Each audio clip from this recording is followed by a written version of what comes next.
So you want to get into long-term real estate investing, or maybe you just want to buy your first property. I started buying properties when I was in my 20s. I'm now in my early 30s. And over the years, I've accumulated apartments, single-family homes, and commercial retail properties. And I'm actually in escrow right now on 2 more deals, so I've learned a lot along the way. I'm also a vice president at one of the largest commercial real estate firms in the world, and I help clients do the exact same thing. So in today's video, I'm going to walk you through the best property strategies for new beginners and what returns you should realistically aim for on your first deal, or at least what to generally expect on your first deal, although it does vary depending on where you are in the country or what type of real estate you are buying. Like me, you probably have been researching this for a while now before diving in. You may have even bought some books on Amazon or done some research on YouTube.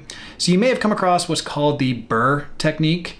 And if you haven't, the BRRRR technique is very common among especially newer investors. It stands for buy, rehab, rent, refinance, and then repeat. So I know I just threw a lot of words at you, and what exactly does that all mean? Well, I'm gonna dive into that right now so you can apply this strategy to your own investing situation. So let's start with the first letter, which is B, which is buy. Well, again, when you're just starting out, you don't wanna buy the most expensive properties on the block or the ones that are highly sought after. You wanna go after the stuff that needs some work. It needs a little bit of TLC.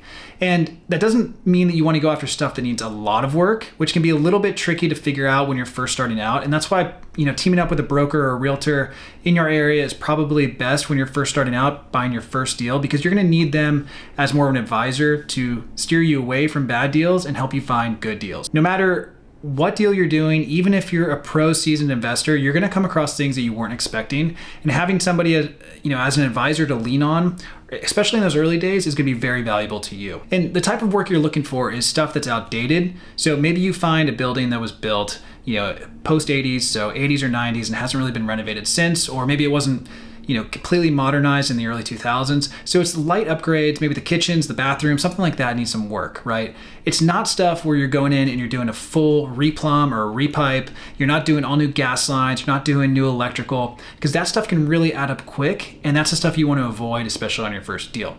Later down the road, as you become a little bit more seasoned and you can take stuff on like that and know what to expect, then sure, you're going to make a lot more upside finding properties that need all of that, because there's going to be less investors out there that want to take that on. But early on, when you're just getting into the business, you want to find stuff that, not every investor wants to touch, but at the same time, it's not so much work that it's going to be too much for you to take on all at once, or it's going to be too much of a capital spend for something that you don't have.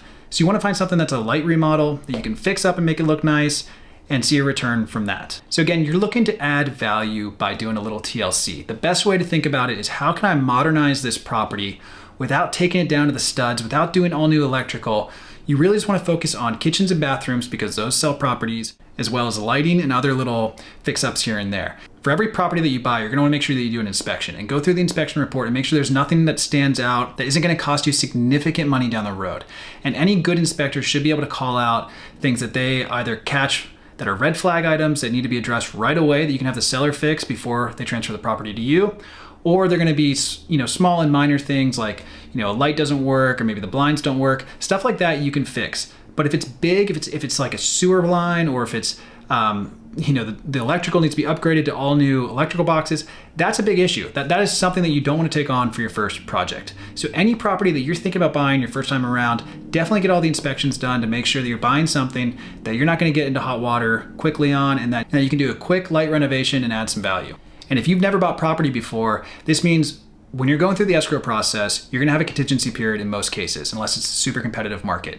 During that contingency period is when you order the inspection reports and you order the appraisal reports. That's when you're going to find a lot of those issues. So if there's anything glaring or major in those issues during those reports, if it's something that the seller is unwilling to take care of prior to transferring the property, or they won't give you a credit, then you should probably walk away. If they do give you a credit, make sure you check with your contractor to make sure that that credit is going to cover everything that's expected to be fixed within that report.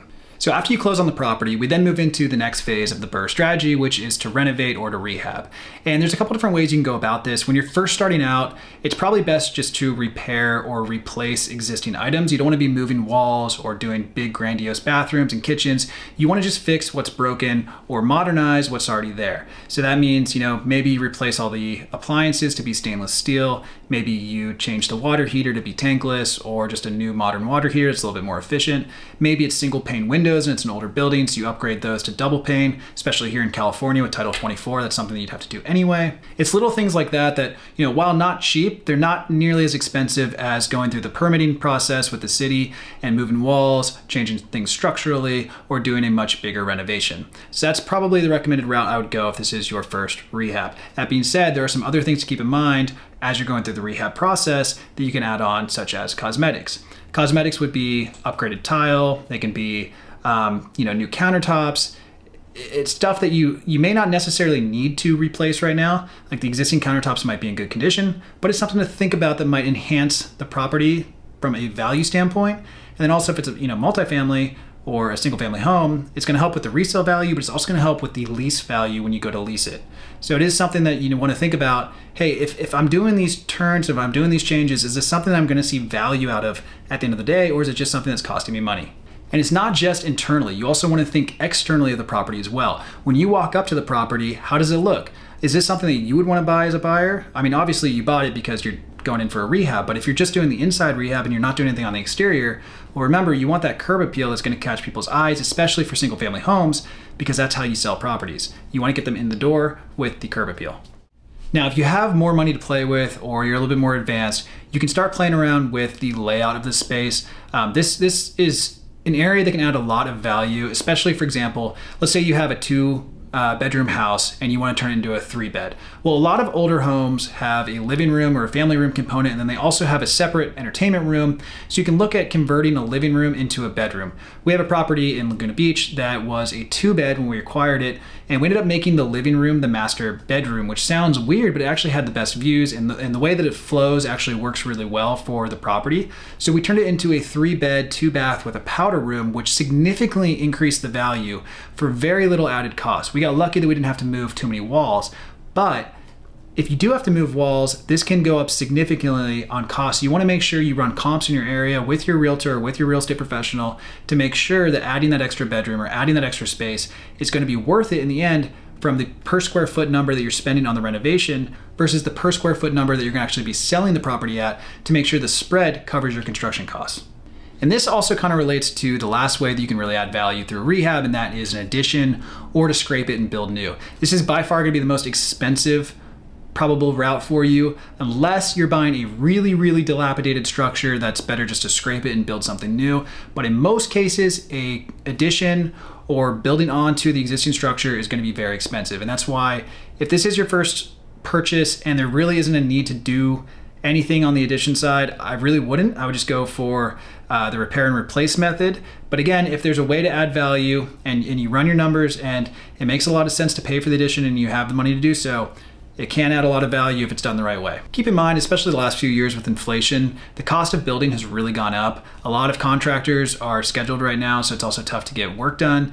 And it just seems the construction is really, really expensive. And that's why going with the first two scenarios, which is the repair and replace, as well as the cosmetic improvements, is probably gonna be your best bet in the long run. Really only take on moving walls or adding bedrooms or bigger, project aspects if you have the time, the money, and the resources, because it's going to add a lot of time to your overall plan. And remember, there's holdover costs with that because you got to pay your mortgage, you got to pay your utilities and all that kind of stuff. So the longer the project goes, the more costs that are going to add up.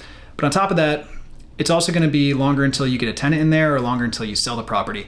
So if there's a way to maximize value by just doing the smaller stuff, go that route. But if you're in it for the long haul, then you should consider doing the addition. And so once the improvements are done, you can then go to rent your property, or if you're planning on selling it, this is when you would sell it. However, for the BRRRR method, we're going to talk about rent. And again, if you focused on kitchens and bathrooms, which tend to help with renting the most, as well as curb appeal, just to initially get them in the door, then you should do pretty well with this. You can run comps in your area through Zillow or apartments.com, as well as if you have a property manager. And especially if you're first starting out, you might want a property manager just to kind of guide you through some of the local laws, as well as just things you have to do for tenants. Each state is different. In California, it's a very tenant-friendly state, for example, where we live. So there's a lot of tenant protection laws that we have to adhere to. So when we were first starting out, we did hire a property manager just to kind of get through all of that.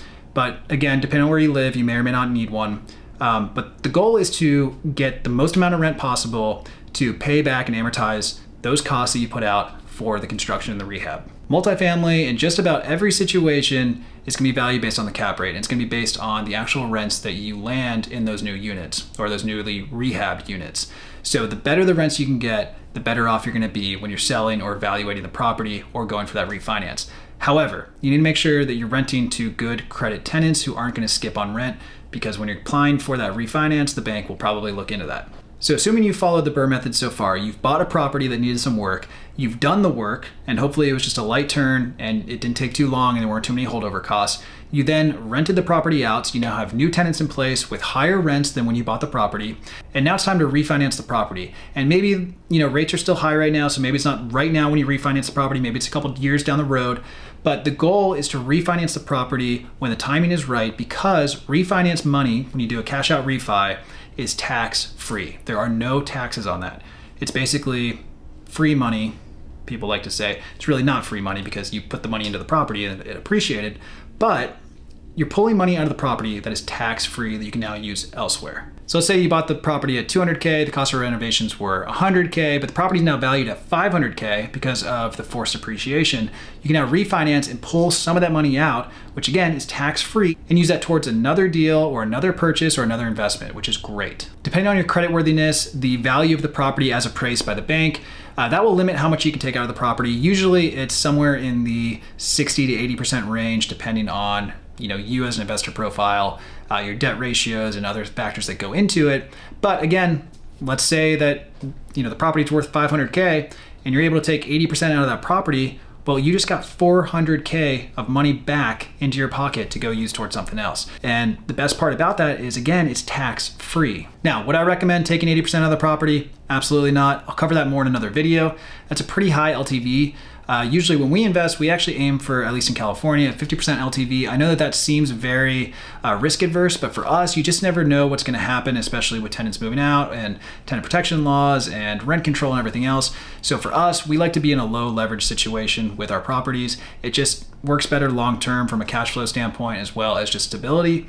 But again, I'm gonna save that all for another video. So you decide to take 80% out just because that was the sake of conversation. Your new loan is now on the 80% of the property, the $400K. You now have $100K of equity in the property, it's worth $500K, and you have an 80% loan on the property.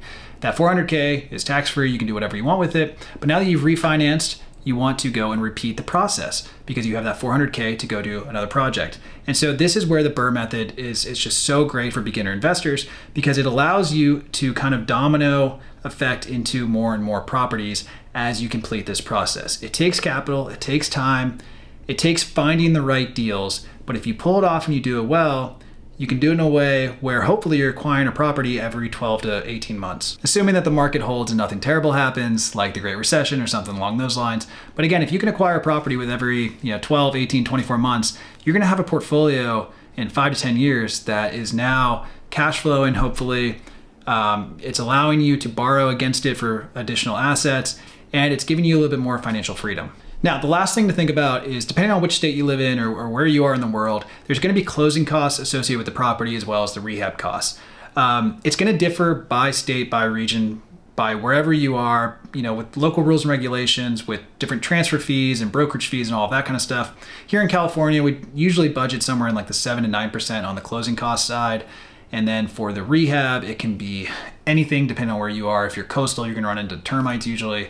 You're going to run into seismic regulations that you have to retrofit the property. So it can get pretty expensive. But in other states, you're probably not going to run into all of that, although you are probably going to run into the closing costs and everything.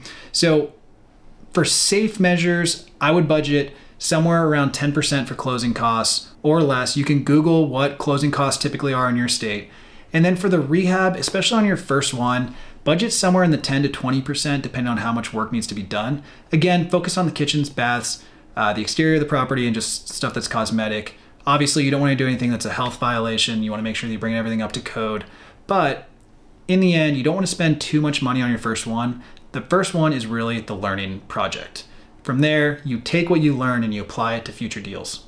There's a ton of different strategies out there, and there's a ton more to talk about. And honestly, there's not enough of this video to really dive into all of that. I'll do more videos as a follow-up, but if you're just starting out with property investing, that's a really good method to follow. If you Google BRRRR method, there is literature all over online. There's videos all about it.